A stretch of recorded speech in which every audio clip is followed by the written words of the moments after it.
Anthem 41, Come, Dearest Lord.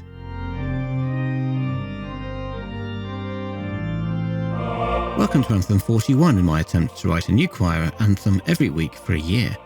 I'm Kevin Mulrine, and I hope you'll enjoy listening to my progress throughout the rest of 2024.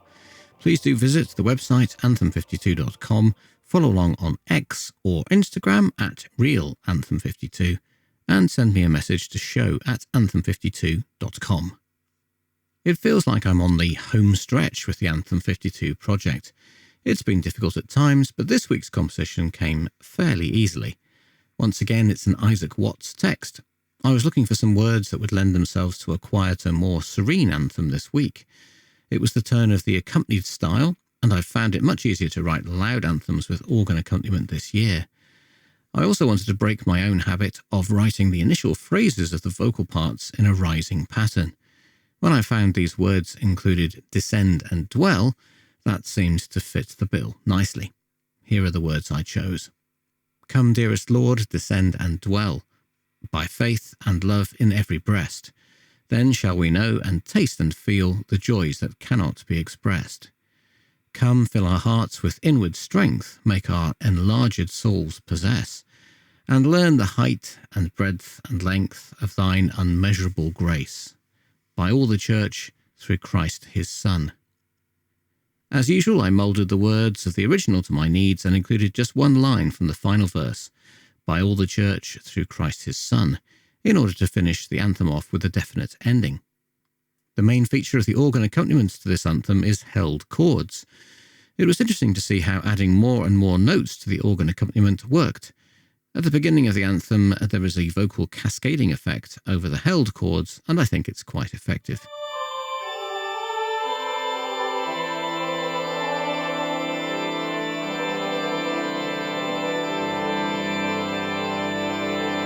After this, I tried out a simpler chord on the organ, and as each voice part came in, I added a note to the chord that either duplicated a note in the vocal part or complemented it.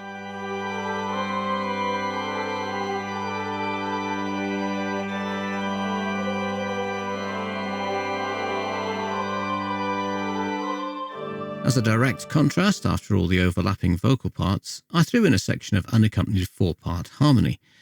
I was pleased with the overall effect of this short section. It's not completely standard harmony, which breaks down into separate vocal parts again as the organ comes back in.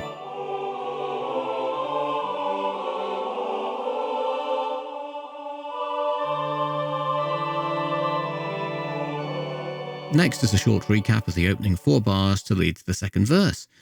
The accompaniment here has an offbeat feel and is based on the tonic chord and then the dominant chord, G major, to D major.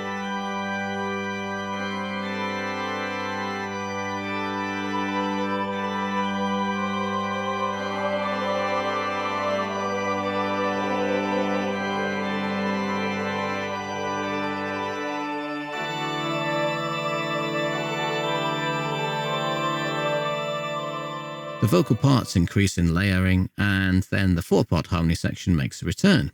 The opening material is repeated extensively this time, followed by an organ interlude based on a previous chord structure, and then repeated but restructured and elongated in the choir parts. There is a rallentando and a pause on the last chord. Anyway, see what you think.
Well, what do you think? Let me know on X, Instagram at realanthem52, or as a comment on the show notes for this week. Finally, you can email me, show@anthem52.com. I hope you'll join me next week for a new episode and a new anthem. Only 11 to go. But until then, the question remains, will I make it to Anthem 52?